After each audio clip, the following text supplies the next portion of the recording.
voix et prier le Seigneur. Dis à Dieu, je suis venu avec ce problème qui me tient à cœur.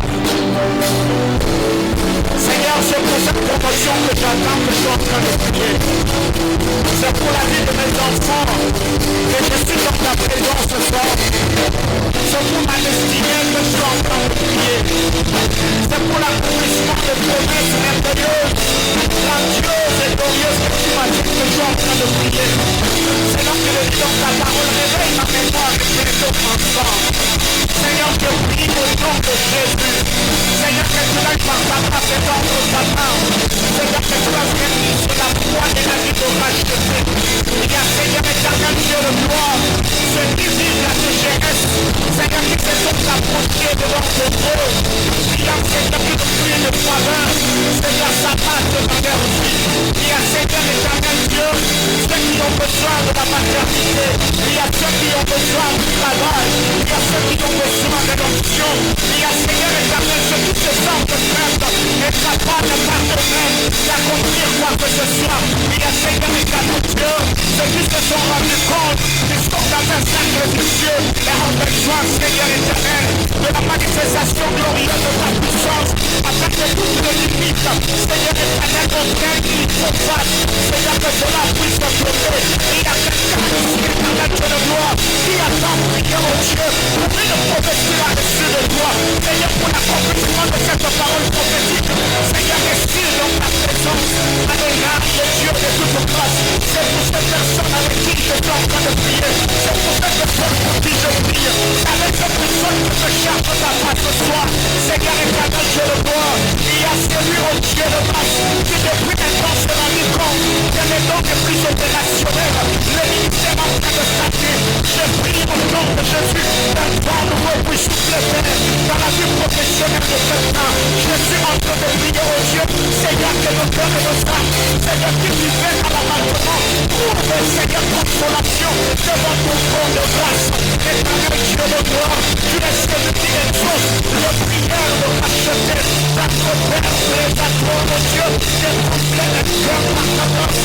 Laisse-toi éternel, de bénir ici par ta grâce. Laisse-toi éternel, Seigneur, de nous tirer de la confusion. Jusqu'à quand, Seigneur éternel, nous nous promènerons, Seigneur Dieu, quelque peu c'est comme si on ne t'appartenait pas, l'éternel Dieu de gloire, parce que je sache éternel, la Bible déclare, je sais le projet que j'ai sur vous, c'est le projet de bonheur. Seigneur éternel Dieu de gloire, les forces de faveur pour vous donner de l'espérance et des jours meilleurs. Seigneur éternel Père, c'est ces jours que nous attendons, c'est pour ces jours que nous prions.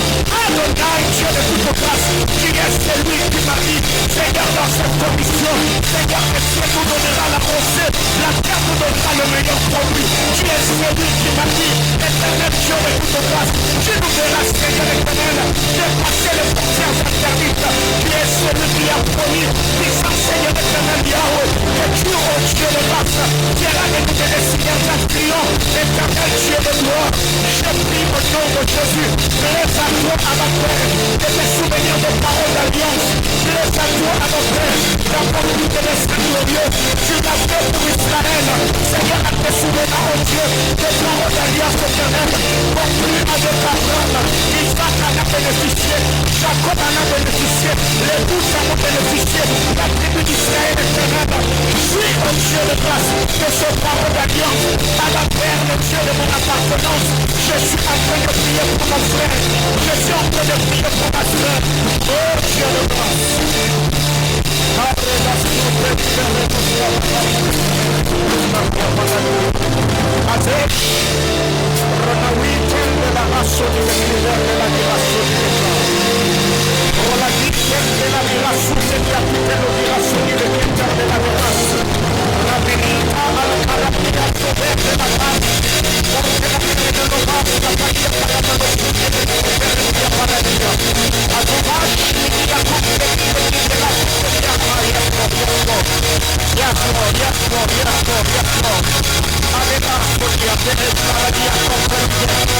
Est-ce que tu peux laisser ton esprit être emporté?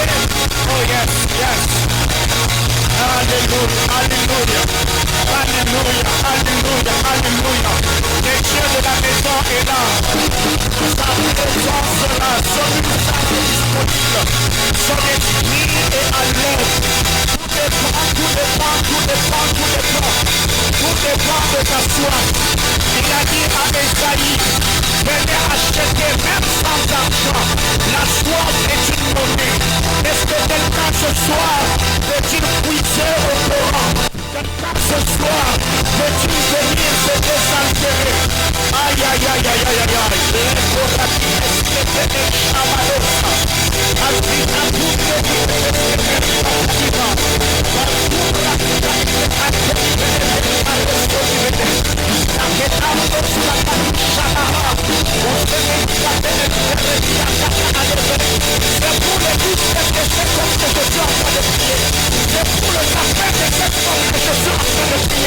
C'est pour le projet de cette de gloire que nous avons déjà mis par écrit les dimanches et les financements que je prie.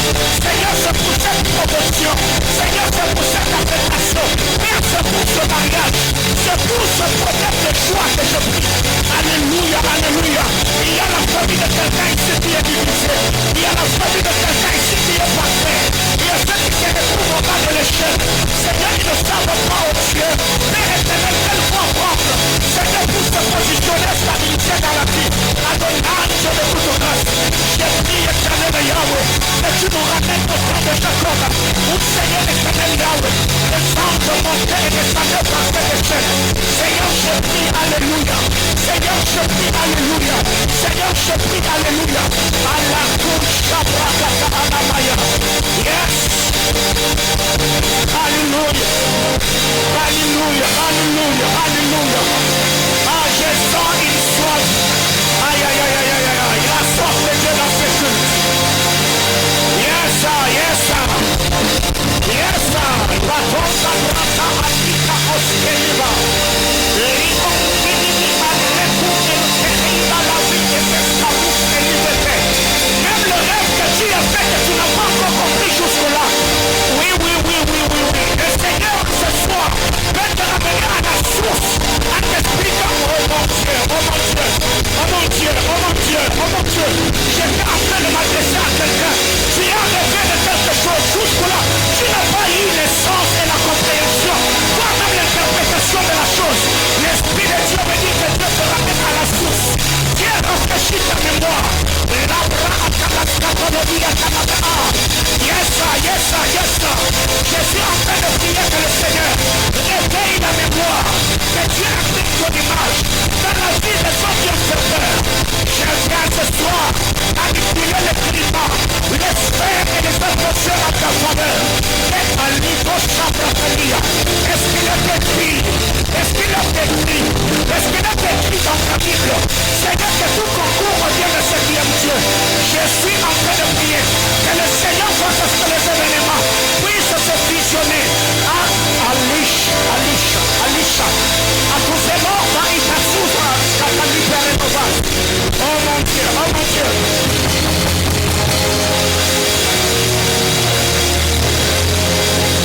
Oyo kilosambo azaliao. Namba boni sakabite azaliao. Namba boni sakabite azaliao. Oya ya longa na kituna mana na bato azaliao. Bokedo pesa na mabota azaliao. Namba pesa na misolo azaliao. Mobili sabadeli azaliao. Mopesi na misala msama azaliao. Yesu oya tombo la kabana na bato azaliao. Yes. Hallelujah, hallelujah. Ameho salima epekadebele. Adamo. Oh yes sir, yes sir, yes sir. Yes sir. Yes sir. Lizibananga.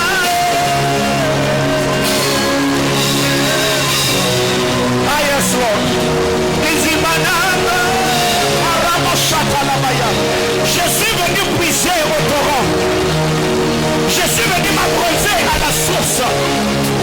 Ramenos katilivandos karadia kokalide elemenas. Aleta shemeni à la tour de la de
que ce soir transforme la vie de quelqu'un. Que ta grâce et ta faveur éternelle soient avec nous. Que ta puissance se manifeste dans le nom de Jésus. Amos chapitre 3, le 3e verset. Amos chapitre 3, le verset 3. Amos chapitre 3, le verset 3.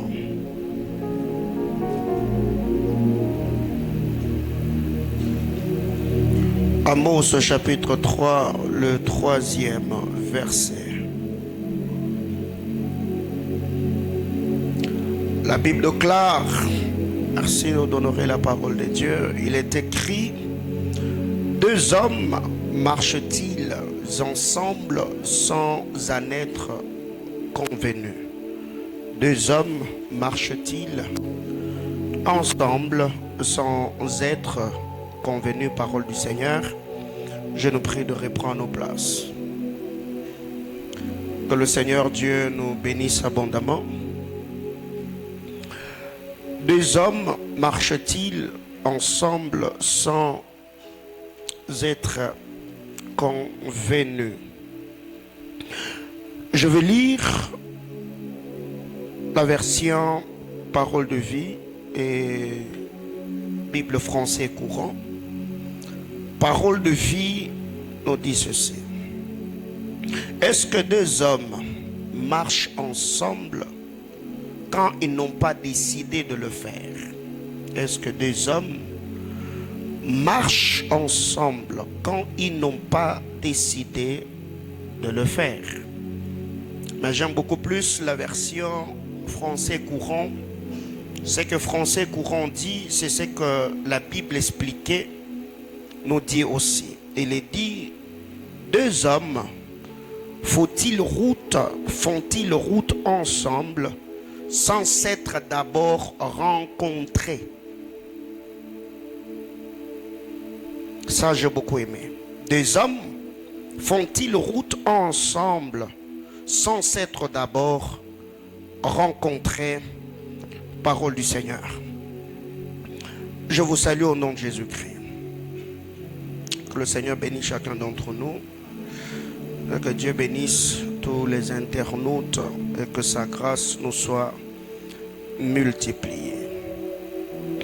Bien-aimés dans le Seigneur, le mercredi, par la grâce de Dieu, le dimanche, nous étions là dans la sainte et glorieuse présence du Seigneur. Donc, dès que le live sera lancé, vous pouvez vous connecter et partager le lien.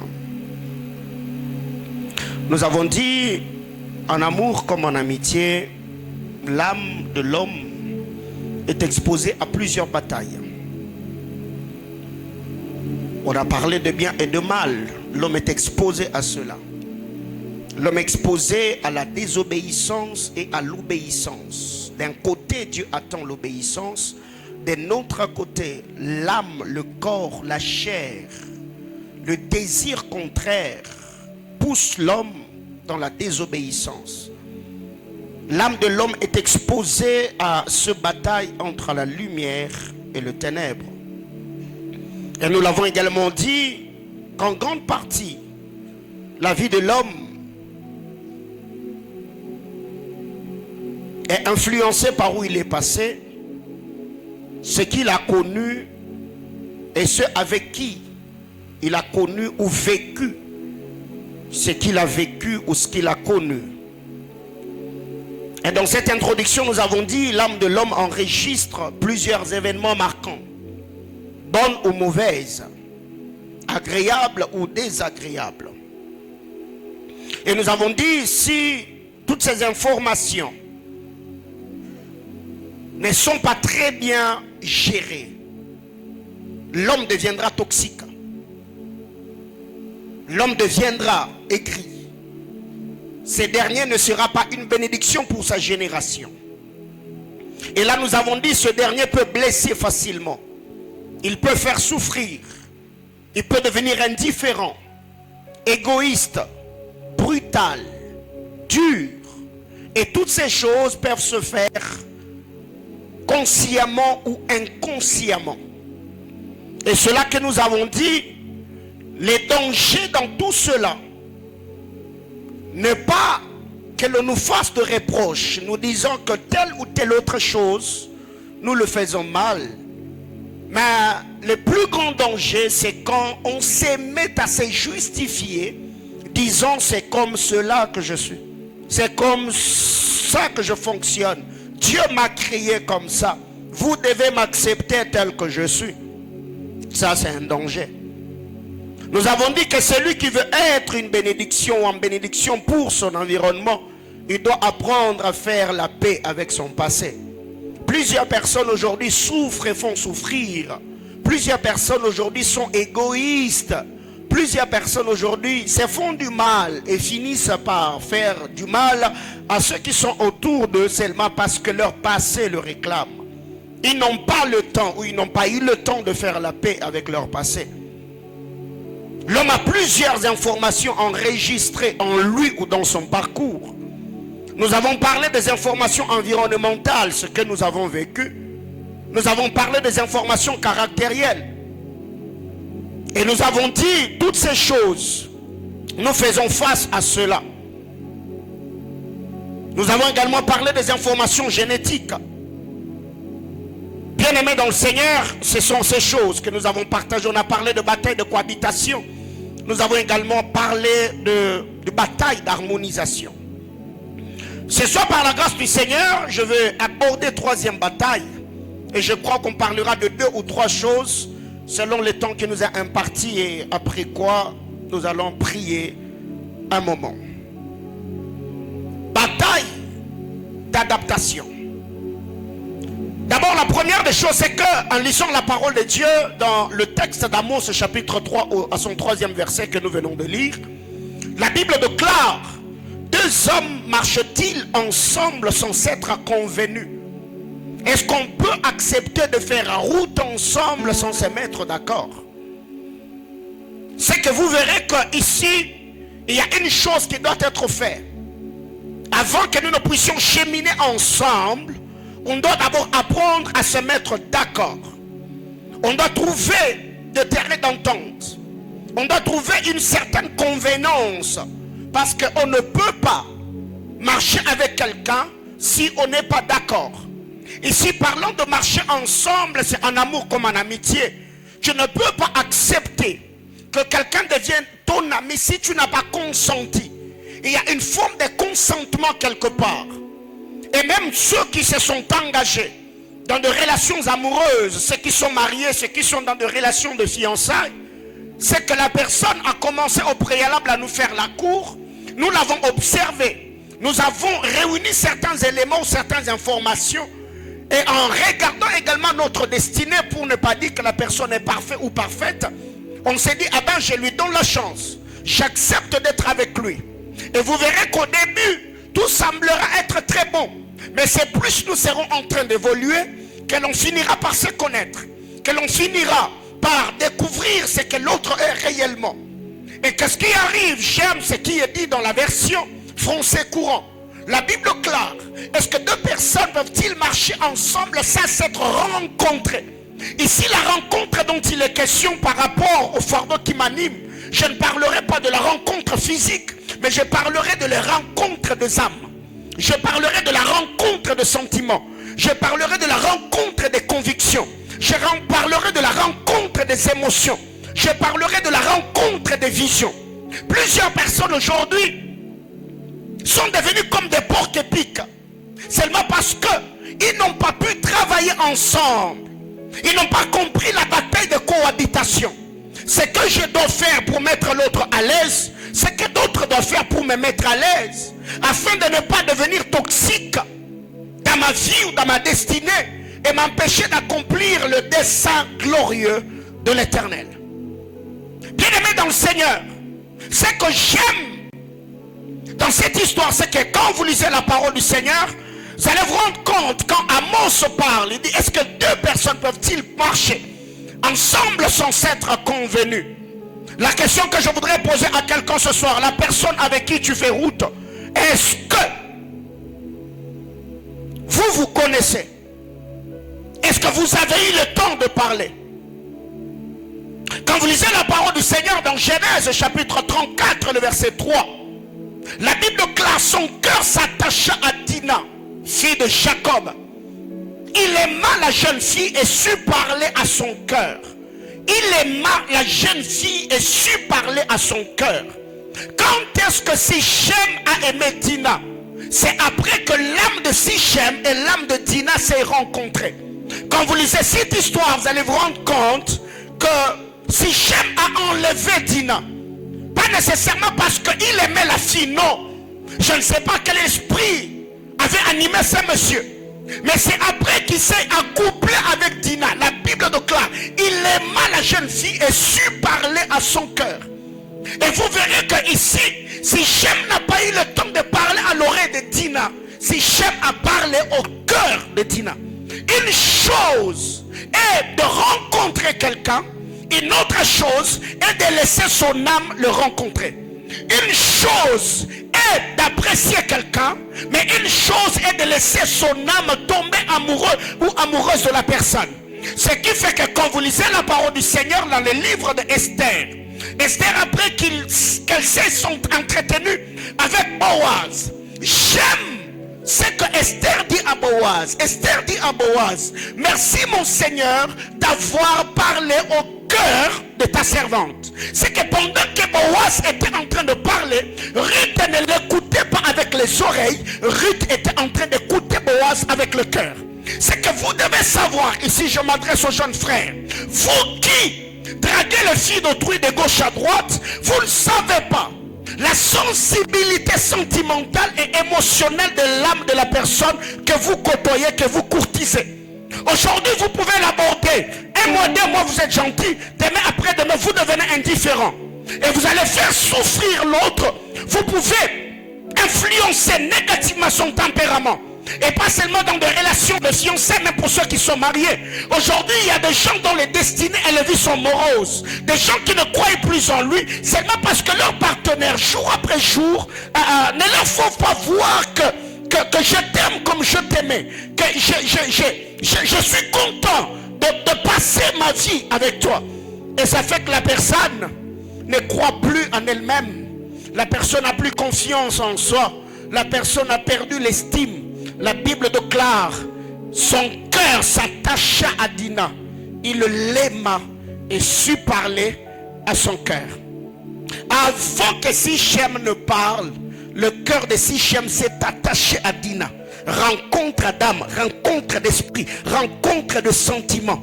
Mais quand est-ce que cette rencontre a eu lieu? C'est quand Sichem et Dina se sont accouplés. Dans leur union, dans leur moment d'intimité, il y a eu échange. Et je crois d'ailleurs, quand vous lisez la parole de Dieu, Dina était enlevée. Elle a connu une forme de violence. Mais après que l'âme de Dina s'est attachée à l'âme de Sichem, Dina ne s'est jamais opposée quand Sichem a dit que je vais te prendre pour épouse. Ça veut dire elle aussi, elle était déjà dans la chose. Bien-aimés dans le Seigneur, vous devez faire très attention. Je peux parler à l'église. Ok, troisièmement, bataille d'adaptation. Qu'est-ce que nous devons comprendre sur dans cette bataille d'adaptation? Chacun d'entre nous doit accepter de briser ou de revoir certains principes de sa vie pour mettre l'autre à l'aise. En amour comme en amitié, nous parlons de bataille de l'âme. Bataille de l'âme. Et nous avons dit que notre âme a enregistré plusieurs informations, plusieurs événements, plusieurs informations. Et cela peut même influencer notre caractère. Ça peut influencer notre tempérament. Ça peut changer notre manière de faire les choses. C'est que dans la bataille d'adaptation, le problème n'est pas d'être avec l'autre. Le problème c'est s'adapter au style de vie de l'autre. Ici, je ne suis pas en train de dire qu'en voulant s'adapter au style de vie de l'autre, il faut s'ignorer, il faut s'oublier. Mais non, je suis conscient de ce que je suis conscient de ce que je vaux, je suis conscient ou consciente de ce que je fais. Mais je me dis seulement, vu déjà que je suis ami A, je suis épouse A, je suis fils A, je suis fille A, je ne dois pas faire les choses selon moi, je dois lutter avec mon âme afin de pouvoir m'adapter au mode de vie de l'autre, parce que deux personnes ne peuvent pas marcher ensemble sans s'être rencontrées. Bien-aimés dans le Seigneur, qu'est-ce qui arrive très généralement? Il y a plusieurs personnes aujourd'hui qui devaient normalement ou nécessairement aller très loin, mais seulement parce que nous n'avons pas pu nous adapter au style de vie, au mode de vie, parce que la personne que vous avez rencontrée aujourd'hui, vous ne savez pas combien d'autres personnes il a rencontrées avant vous, en amour comme en amitié. Vous ne savez pas le principe que son âme a enregistré. Vous ne savez pas quels sont le principe, le barrière ou le bouclier que la personne a déjà érigé ou mis autour de lui pour sécuriser sa vie et sécuriser son âme. Et quand vous entrez dans la vie de la personne, vous devez apprendre à connaître la personne avant d'aller plus loin avec ce dernier. Ce qui fait que plusieurs personnes ont ce genre de problèmes et finissent par devenir comme des porcs épics. Chacun est sur la défensive, chacun s'explique, chacun se défend, chacun est attaché à tel et tel autre principe. Pourquoi? Parce que nous n'avons pas compris que le fait que l'autre est entré dans notre vie, nous devons nous battre pour nous adapter. Peu importe le principe qui faisait notre force dans le passé, mais aujourd'hui vous devez savoir que le principe qui vous était utile hier ne le sera toujours pas quand vous serez ami ou amoureux d'X ou Y personne. C'est que celui qui est intelligent ou celui qui a atteint la maturité, il doit comprendre que là, je ne vis plus seul. Ma vie ne m'appartient pas. Je ne cherche pas que mon bonheur, je dois aussi chercher le bonheur de cette personne qui est entrée dans ma vie. Et le fait de chercher le bonheur de cette personne, il me rendra l'ascenseur. Ainsi, je serai heureux et plus comblé que je l'étais avant. Ce qui fait que très généralement, ceux qui entrent dans le mariage tout au début, plusieurs personnes s'adaptent facilement, mais d'autres personnes, ça crée un déséquilibre.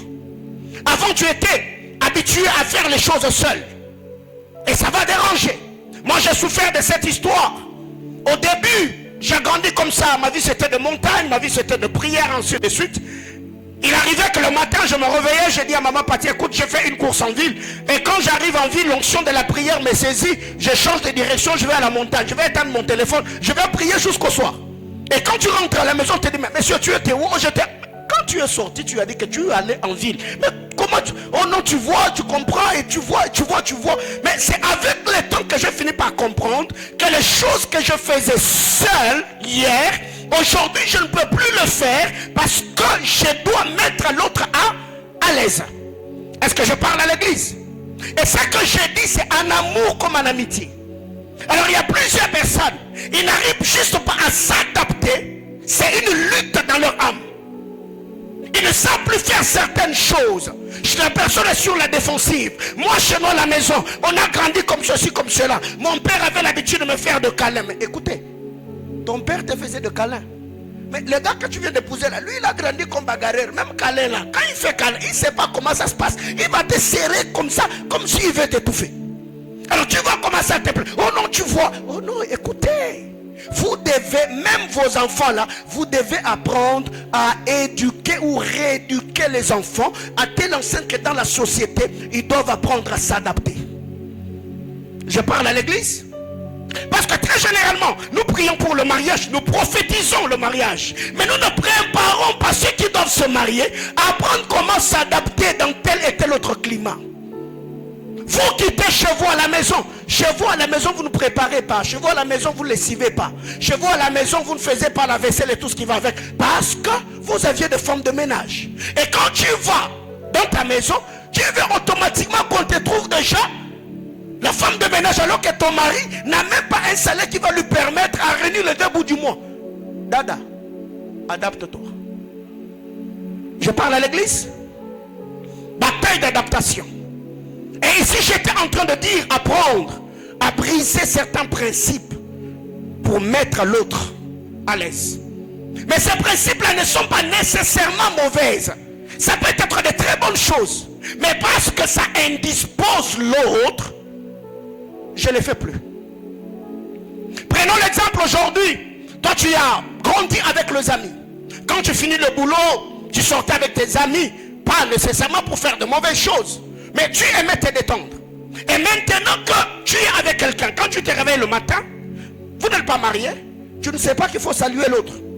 Il faut laisser un message. Il faut dire à l'autre des paroles d'amour. En amitié, il faut encourager l'autre. Il faut marquer ta présence. Et tu verras que cette personne-là finira également par se refroidir petit à petit. Qui ici a un ami avec qui vous avez 5 ans ou 10 ans d'amitié? Les autres là, il y a quoi même? Pourquoi vous n'avez pas gardé ces gens dans vos vies? Pourquoi vous ne les avez pas mis à l'aise? Il y a un problème. Bataille d'adaptation. Et toutes ces choses se passent dans notre âme. Et si quand je parle de cette bataille, je parle de notre ego. Le moi. Moi j'ai grandi comme ça. Non, non, non. Chez nous, on ne faisait pas comme ça. Mais l'autre là, chez eux aussi, on ne faisait pas comme on faisait chez vous. Donc vous devez maintenant vous adapter pour que l'autre se retrouve dans votre vie, n'est-ce pas? Une autre chose. Accepter l'autre avec ceux qui sont derrière lui. Bataille d'adaptation. Dans cette bataille, il faut apprendre à accepter l'autre. Ceux qui sont et ceux qui y a derrière lui. Ici, permettez-moi un peu d'ouvrir une brèche. Vous devez apprendre que la personne que vous avez rencontrée aujourd'hui, il a un background. Il a un passé. Il a des événements marquants, bonnes ou mauvaises, qui accompagnent la personne. Et quand la personne entre dans votre vie, en amour comme en amitié, vous devez savoir que la personne doit être acceptée tel qu'il est, ceux qui sont avec lui et ceux qui est avec lui. Ça veut dire son passé. Alors il y a des frères comme ça. Toi-même tu sais que dans le passé, mais quand c'est le temps de faire les choix, c'est toi qui deviens exigeant. Oh non, tu vois, et d'ailleurs d'autres même vont plus loin, mentant au nom de Dieu, que dans mon alliance avec le Seigneur, Dieu m'a dit. Oh, est-ce que Dieu t'a dit? Est-ce que Dieu t'a réellement dit? C'est qu'il accepte l'autre avec tout ce qu'il y a derrière lui. Ça peut être un passé, ça peut être un caractère, ça peut être une famille, ça peut être des amis. Ce qui fait que très généralement dans la bataille d'adaptation, je peux rencontrer quelqu'un, je vois que telle ou telle autre personne avec qui tu as grandi, par rapport à ma vision des choses, ça ne va pas cadrer.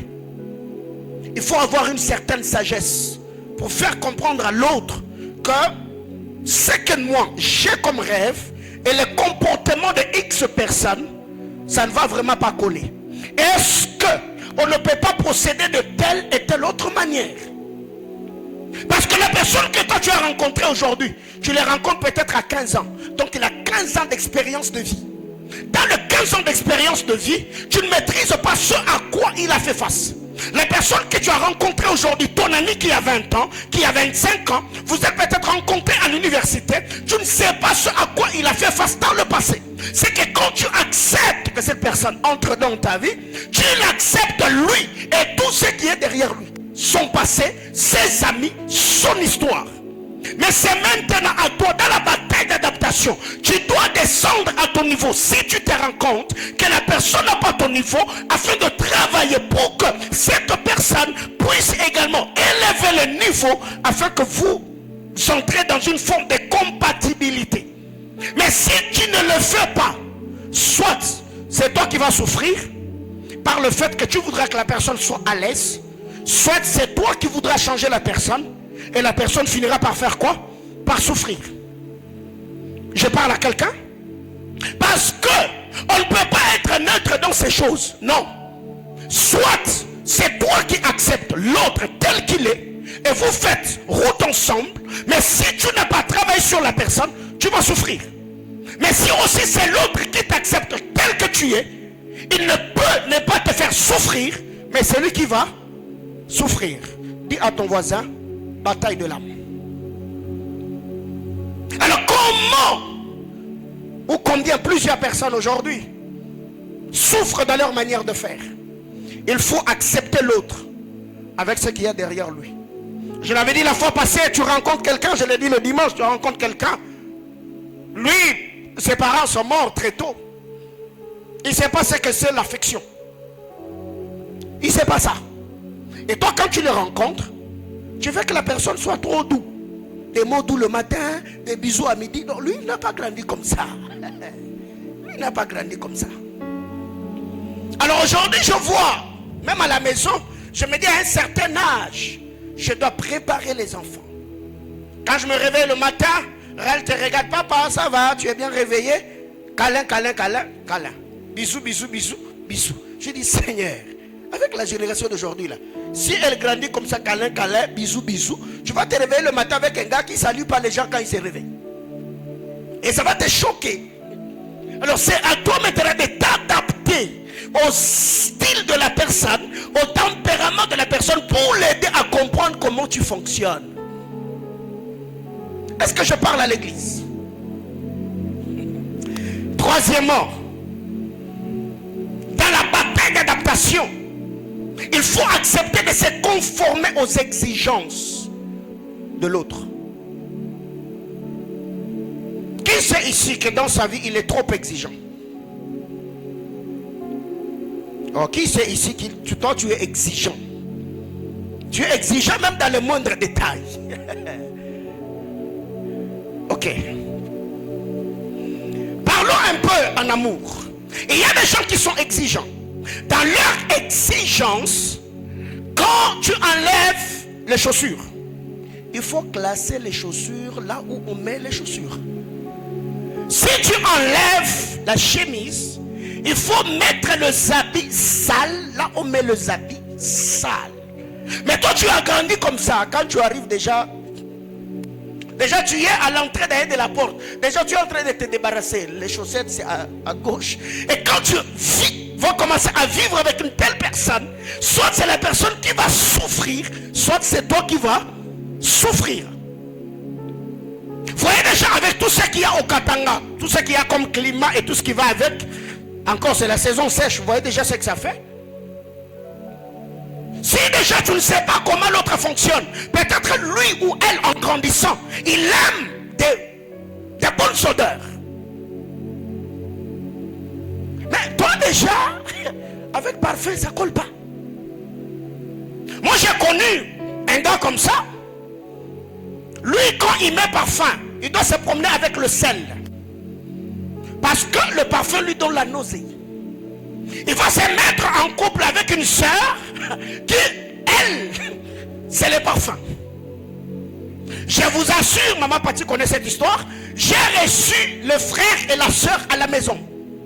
On était en train de débattre tout autour du parfum.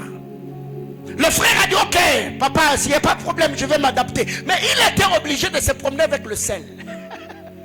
Donc déjà là, quand il sent l'odeur du parfum, là, ça lui donne de nausées. Il doit prendre celle-là, il met bouche.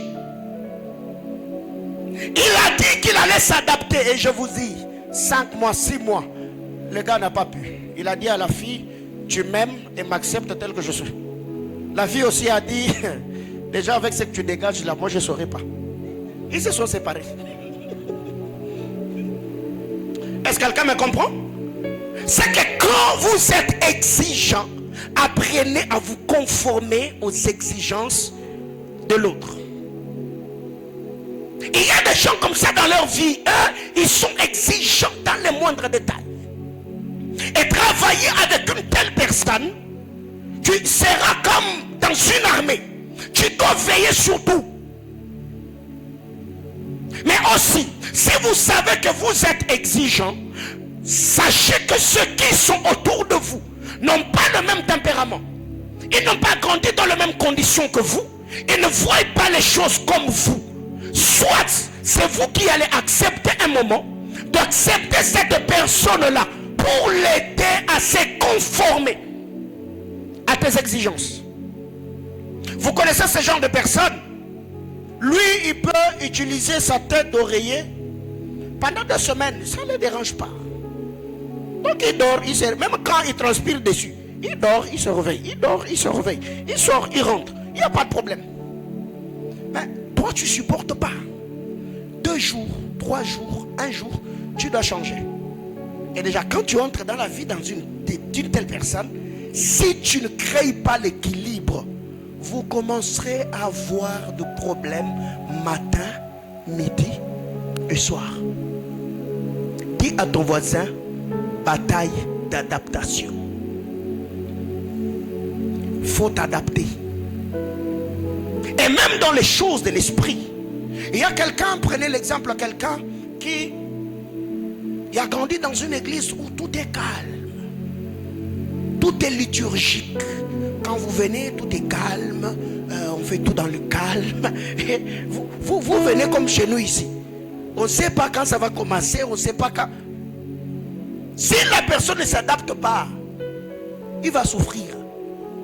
J'ai déjà rencontré un frère comme ça qui est venu. Il m'a dit, pasteur, moi je prie dans l'église néo-apostolique. Vous voyez, chez nous et tout. J'ai dit, mais écoutez, je parle avec ma fille. J'ai dit, mais le frère que tu as amené, lui, il est néo-apostolique. Mais non, papa, si lui veut m'épouser, qu'il vienne dans mon église. Et je parle au frère. Il m'a dit, mais pasteur, c'était pendant CEMIP que je les ai reçus dans mon bureau. Et le frère dit, moi, mais pasteur, vous voyez déjà d'où je viens, tout est calme, je fais plus de 17 ans dans cette église. Bataille de cohabitation et d'adaptation. Il y a déjà un problème. Après qu'il soit parti, j'ai appelé ma fille, j'ai dit, ma fille, il est grand temps maintenant que tu vois les choses d'une certaine manière. Et le frère a dit, ok pasteur, il n'y a pas de problème. Mais quelque part, je me dis, ok, il n'y a pas de problème aujourd'hui, est-ce que demain, après-demain? Parce que chez nous ici, quelqu'un peut être saisi sous l'onction, il commence à parler notre langue en chantant. Et ça part. Alors que de l'autre côté, c'est bataille d'adaptation. Et ça, c'est un combat auquel tout être humain fait face.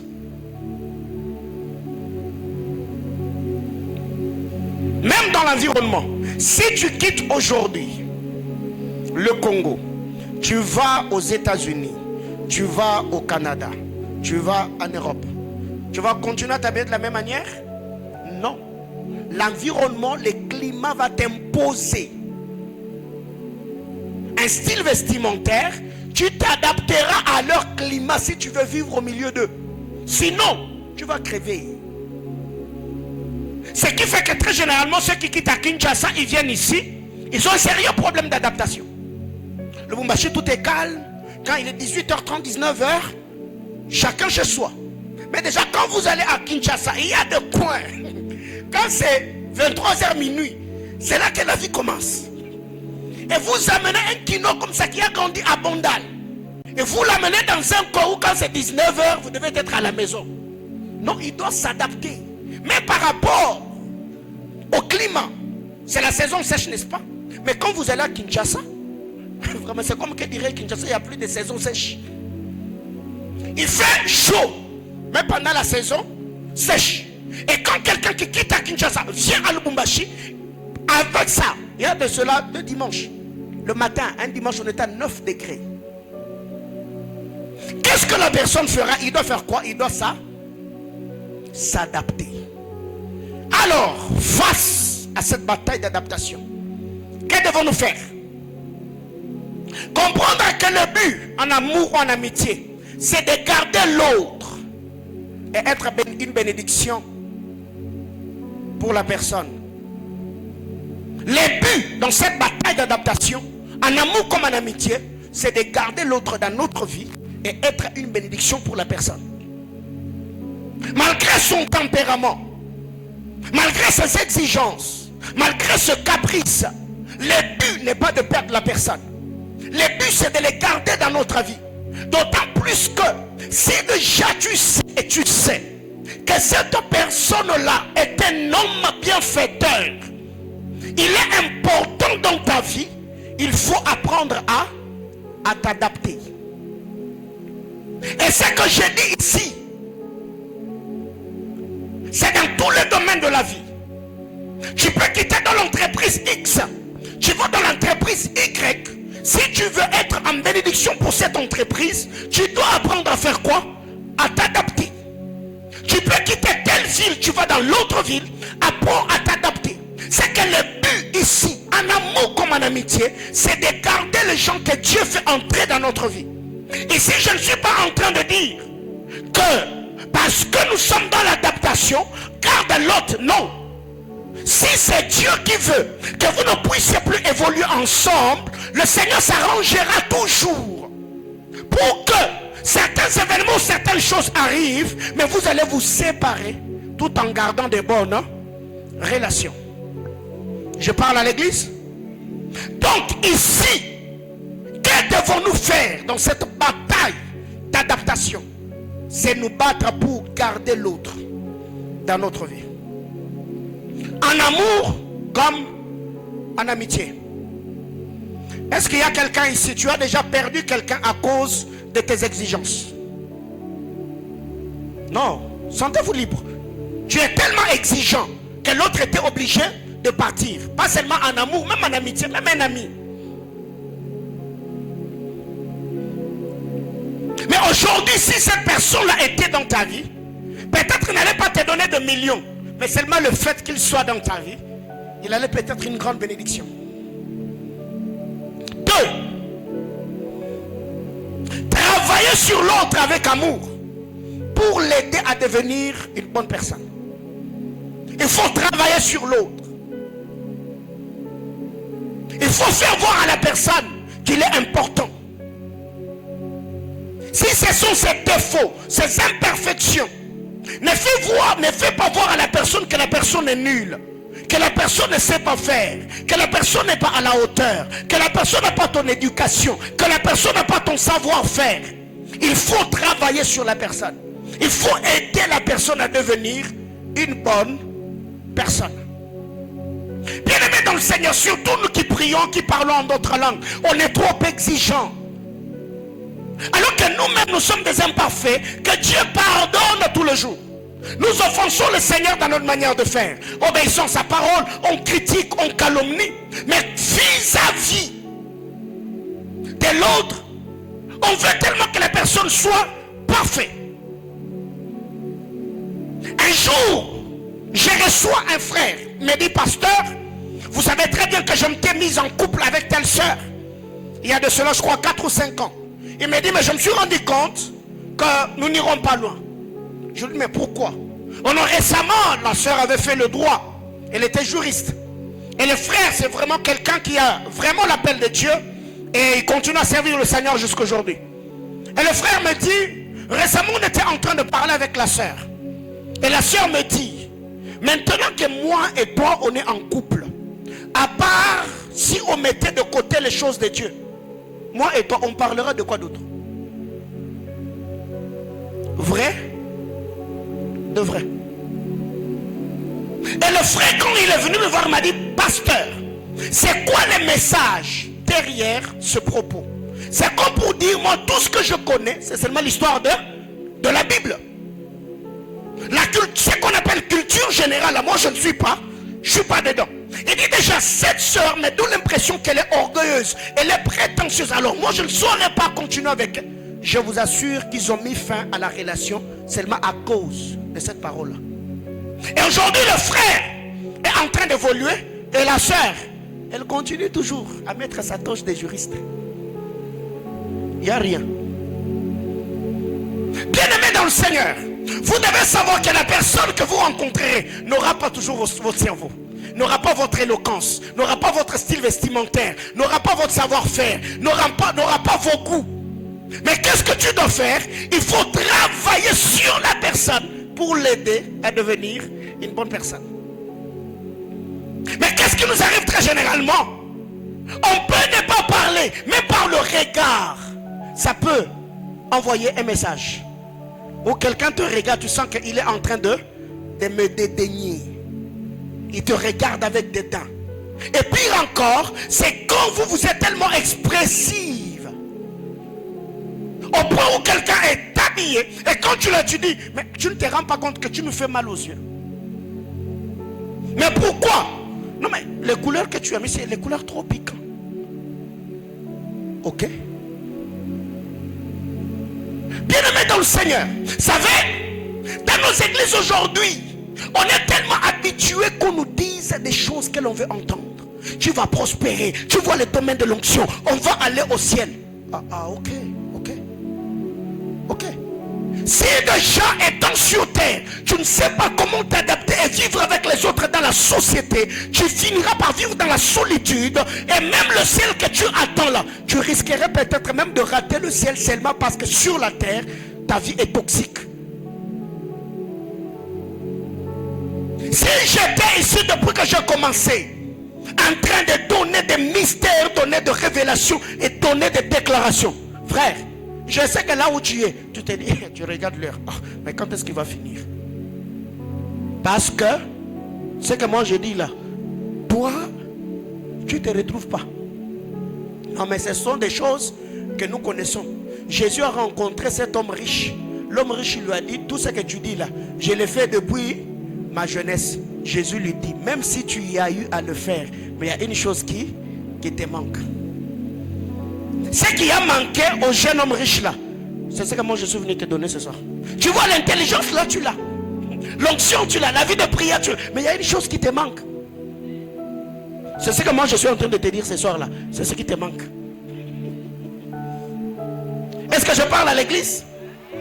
Ok. Ok. Troisièmement, avant de clôturer ici, il faut travailler sur toi-même pour faire voir à l'autre que tu prends en considération ses remarques. Bataille d'adaptation. Que faire face à cette bataille? L'autre t'a toujours fait des remarques. Il faut maintenant travailler sur toi pour lui faire voir que ces remarques, tu les prends au sérieux.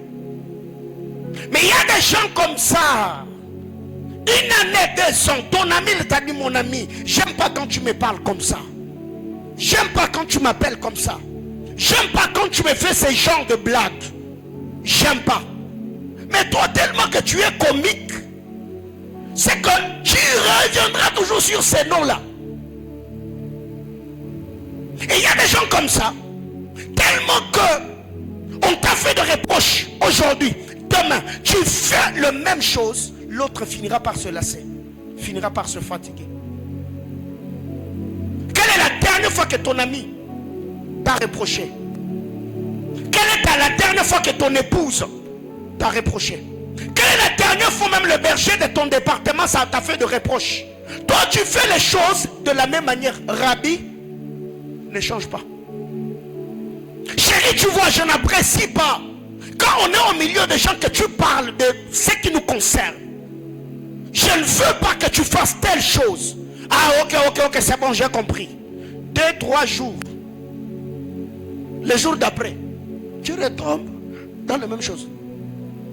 Et quand tu retombes dedans, tu seras encore plus pire que ce que tu faisais avant.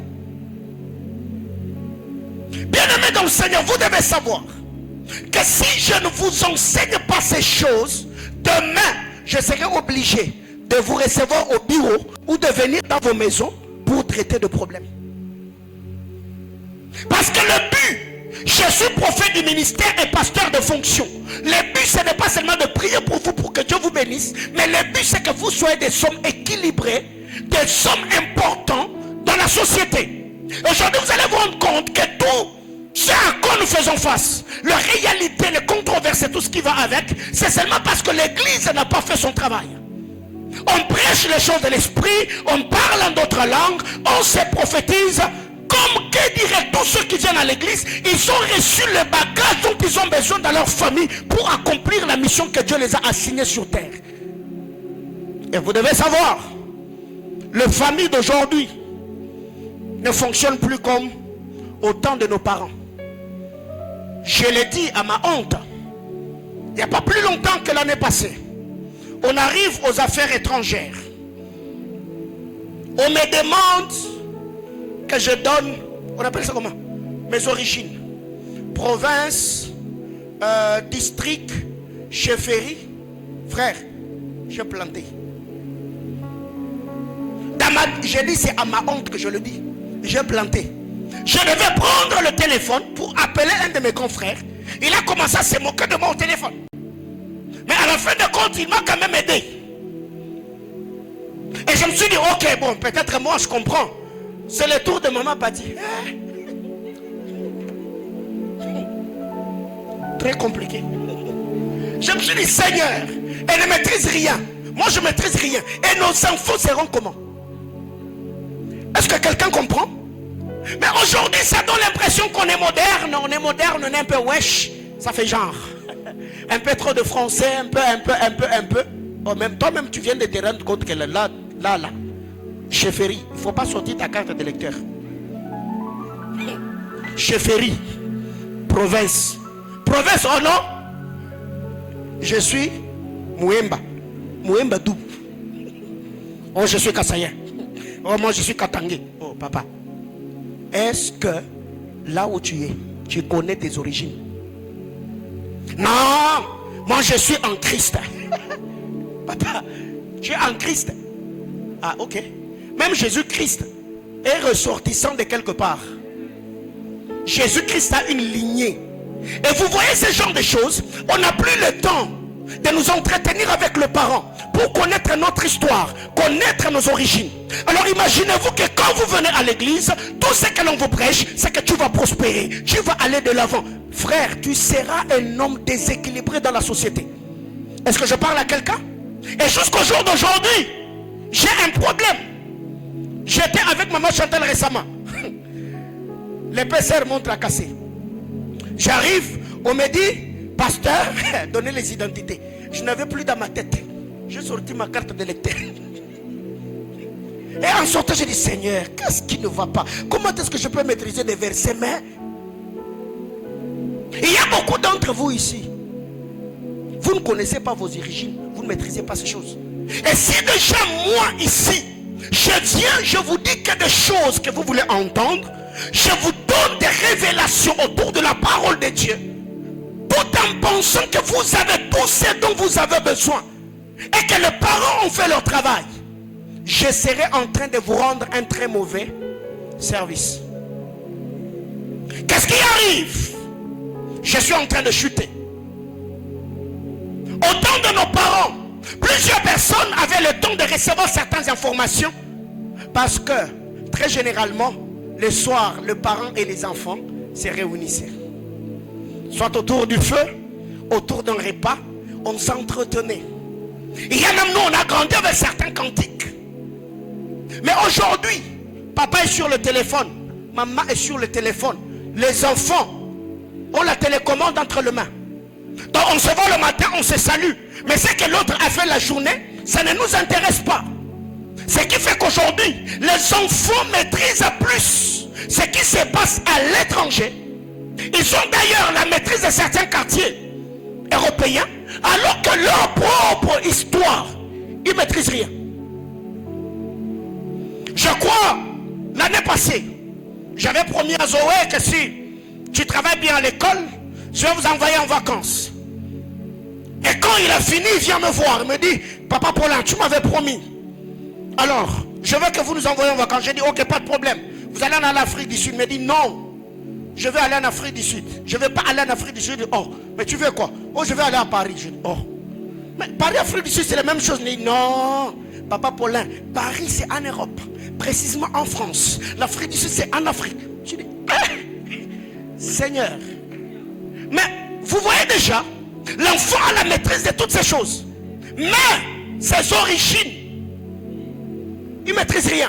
Pourquoi? Parce que son propre père lui-même, il ne maîtrise rien. Et quand on vient comme ça à l'église, on a besoin qu'on nous dise, dites amen, que je prophétise, alléluia, come on, preach, homme de Dieu. Vas-y. Même Jésus faisait le miracle, le moment il disait aux gens, faites-le asseoir. Bataille de l'âme. Donc après ces cultes, appelle papa, appelle maman, pose la question. Moi je viens d'où? C'est quoi notre province? C'est quoi notre histoire? Je parle à quelqu'un? Même votre langue maternelle, là, tu as honte de parler de ça. Tu as honte de parler de ta langue maternelle. Tu as honte. Pourquoi? Parce que toi, tu es trop wesh. Ah ben, tu vois, wesh. Quand je vais, ouais, papa, wesh, là, il faut arrêter. Il faut arrêter. Sema tu Kiswahili. Sema Kiswahili. Kibemba, Kimongo, Kimbala, Kianzi, Chiluba. Il faut parler.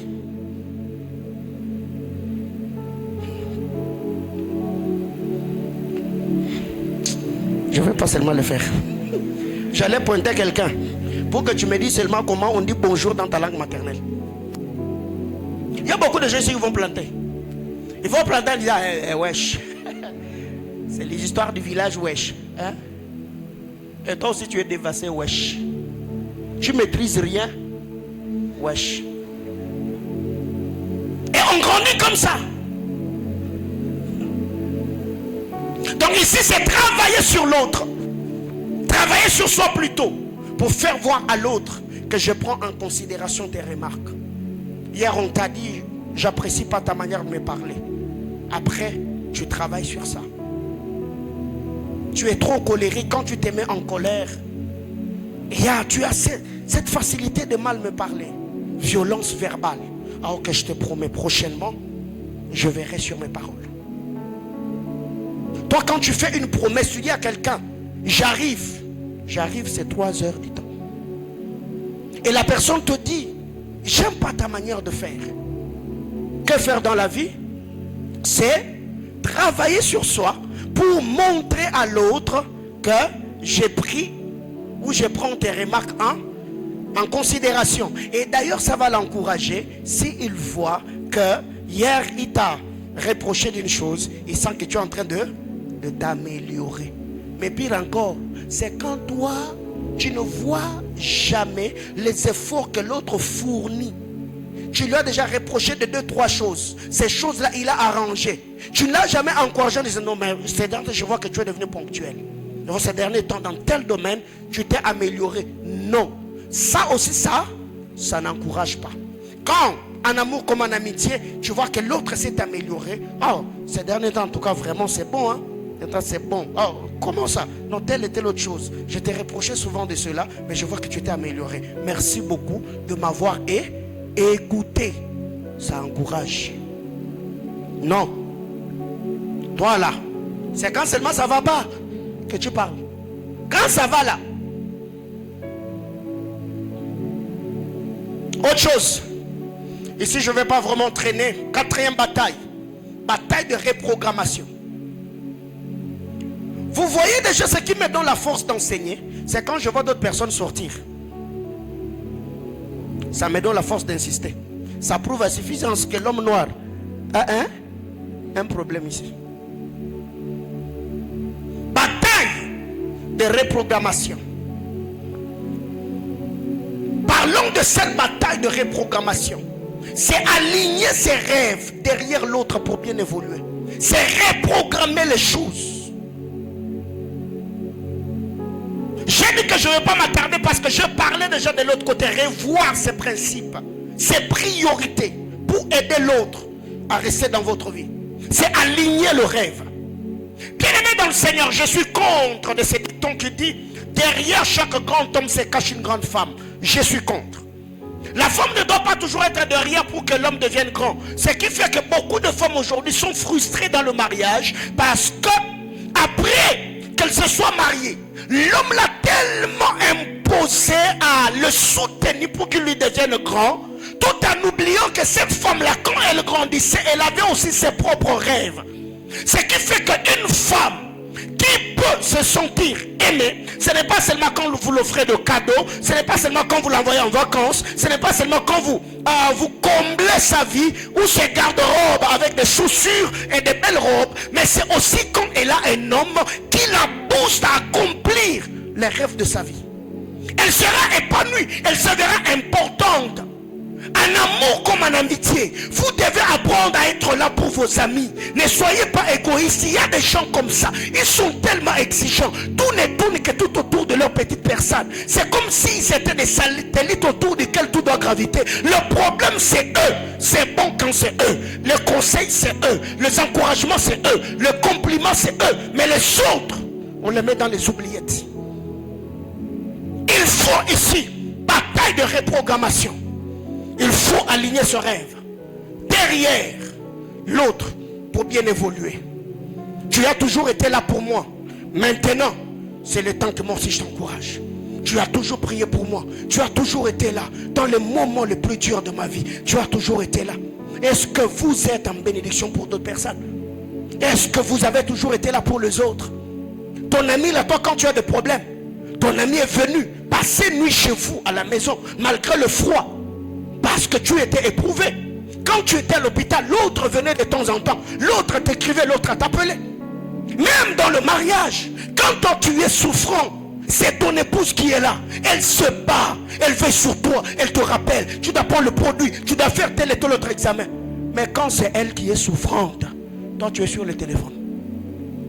Ça blesse, ça dérange. Et pourquoi par moment nous nous comportons comme cela? Ce sont des informations enregistrées dans notre âme. Nous, en grandissant, on n'avait personne qui prenait soin de nous. Et quand déjà tu entres dans le mariage, tu entres avec le même comportement où tout ne tourne que tout autour de toi. C'est pourquoi je l'ai dit le dimanche. C'est lui qui veut être en bénédiction pour les autres, doit apprendre à faire la paix avec son passé. Quelqu'un qui a grandi comme un loup solitaire, Luc, le cavalier solitaire, il est toujours seul. Et tu épouses une telle personne, tu attends l'attention, tu vas lui l'air. Si tu ne pries pas, si tu ne travailles pas sur la personne, tu vas te fatiguer. Donc ici, dans cette bataille de reprogrammation, c'est de savoir que je dois revoir mes objectifs. Parce que je ne vis pas seul. Il y a quelqu'un d'autre à mes côtés. Je peux aussi encourager l'autre. Parce que nous devons monter ensemble. Autre chose, c'est accepter de s'améliorer pour le bien-être de l'autre. Accepter de s'améliorer. Bien-aimé dans le Seigneur, tous les remarques que l'on vous fera dans la vie, ce ne sera pas seulement des bonnes choses. Quelqu'un peut venir même te faire une correction ou te dire quelque chose qui touche à ta personnalité, à ta dignité. Comment tu vas réagir? Comment tu vas réagir? Et d'ailleurs, il y a d'autres personnes qui sont tellement polies. Et c'est que jusque-là, toi quand tu parles, la laine, c'est pas bon. Et la personne, au lieu de te dire, il t'amène seulement les bains de bouche. Et tu te lèves. Ça veut dire quoi ça? Donc quand tu m'as amené ça, c'est que, oh, c'est un message. C'est pour ton bien. Si moi ça m'a indisposé, c'est que ça peut aussi indisposer l'autre. Et ce genre de personnes-là, en amour comme en amitié, c'est eux qui aiment parler près des nez des gens. C'est eux qui aiment parler dans les oreilles des gens. Pire encore dans les mariages, c'est eux qui aiment bisous. Tu veux tuer la fille d'autrui? On va t'acheter les pains de bouche. Pire encore, c'est quand on est dans la présence de Dieu. On dit tenez-vous les mains. Il y a des gens qui sont plus concentrés. Tenez-vous les mains. L'autre, il prie comme ça. Parce que c'est qui arrive là. Tu peux sortir grippé. Enrhumé. Cerveau asphyxié. Et ça, plusieurs personnes t'ont déjà dit ça. Que ton haleine, c'est pas bon. Mais vu que toi, c'est toi. Ça. Frère, est-ce que quelqu'un t'a déjà reproché touchant à ta dignité? Est-ce que tu serais prêt à accepter ce genre de choses, ce genre de remarques? En amour comme en amitié, bataille de l'âme. C'est là d'ailleurs que l'on reconnaît l'humilité et la simplicité de quelqu'un. Quand quelqu'un te dit que tu ne sens pas bon, ça te fait quoi? Mais aussi, dire n'est pas un problème. Mais comment on le dit? Il y a des gens, vous êtes trop direct. Donc toi là, c'est ce qu'on appelle diplomatie. Habiller la pensée. Toi ça te... Ma soeur, ta bouche sent mauvais. Ah, attends toi-même. Ça c'est toucher à la dignité de quelqu'un. Oh non, ma soeur, en tout cas, aujourd'hui, pendant qu'on est en... tu m'as tellement indisposé. Est-ce que tu peux pas acheter parfum? Oh non. Tu peux appeler la personne avec beaucoup d'amour. Non, tu vois, tu as grandi. Je t'apprécie beaucoup, tu es une très bonne personne. Mais je me rends seulement compte qu'il y a quelque chose que j'ai remarqué dans votre vie. Tu ne trouves pas que si tu n'arranges pas ça, demain après-demain, ça peut créer un problème. Un ami, en amour comme en amitié. Mais si la personne est plus âgée que toi, il faut prier. Parce qu'il y a des gens comme ça. La personne est plus âgée. Et tu... Papa berger. C'est ton berger. Tu peux avoir raison après l'avoir dit. Suspension. Alléluia. Ok. Je finis. Accepter de s'améliorer pour le bien-être de l'autre. 3, et dernière chose, le café, on en parlera le vendredi. Accepter le choc et voir les choses d'un bon oeil. Accepter qu'on te choque, mais voir les choses d'un bon oeil. Tous les remarques que l'on vous fait, il faut voir les choses du bon côté. Parce qu'on n'est pas parfait. On ne connaît pas tout. Peut-être toi, tu es intelligent. Il y a des gens comme ça qui sont intelligents. Il est vraiment intelligent. Mais il n'a pas l'éloquence. Il n'est pas éloquent. Il n'a pas un parler facile. Comme je l'ai dit le dimanche, l'autre est fort dans le français parlé. Mais quand il se met à écrire, c'est un problème. L'autre aussi, il peut être très fort en littérature, mais l'expression, il ne sait pas parler devant les gens. Mais si aujourd'hui, quelqu'un vient et te dit, mon frère, toi tu as un problème avec la langue de Molière, bats-toi autant que tu peux. Arrange telle ou telle autre chose.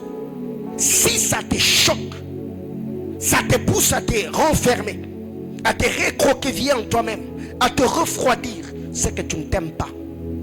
Parce que vous devez savoir, il y a d'autres personnes que Dieu place à nos côtés, juste pour nous choquer, parce que le Seigneur ne voudrait pas que nous soyons humiliés dans la gloire ou dans la grandeur.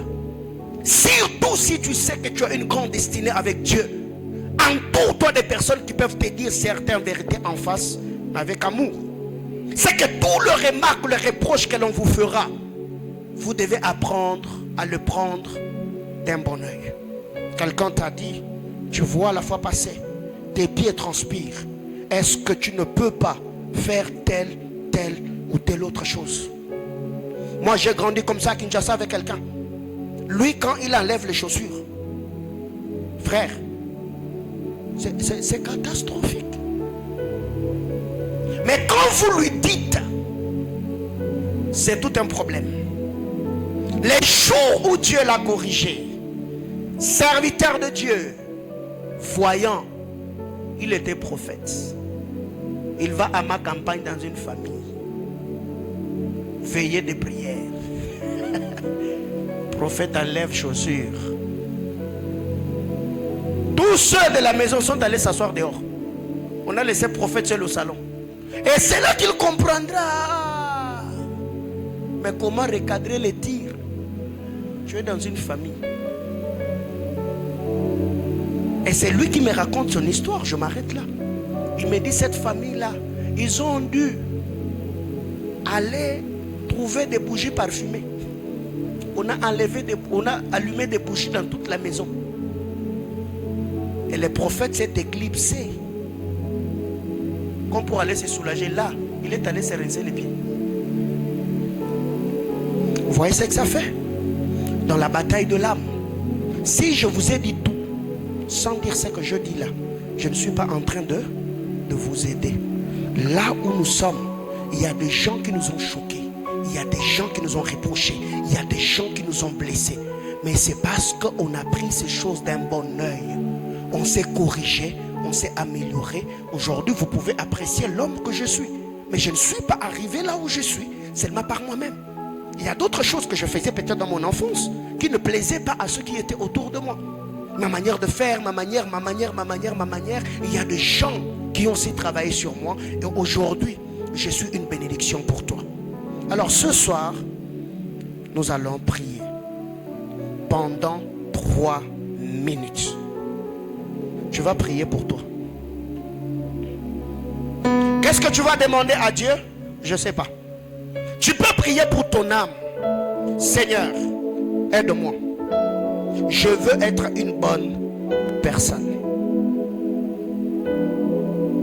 Je suis quelqu'un de bien. Mais dans ma manière de faire, je suis trop direct. Quand je parle aux gens, plusieurs personnes se plaignent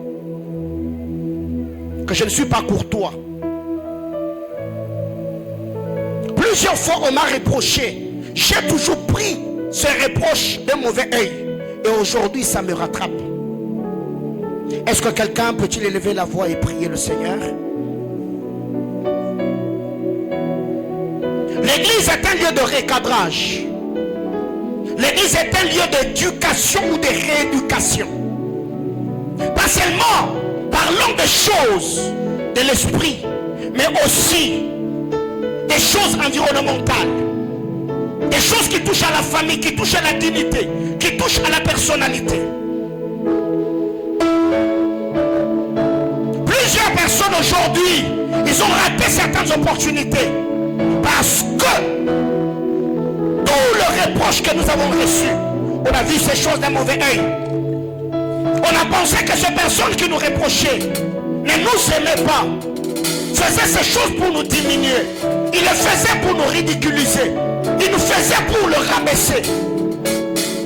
Seigneur, je veux être une bonne personne. Je veux m'améliorer. Je veux être en bénédiction. Je veux aller de l'avant.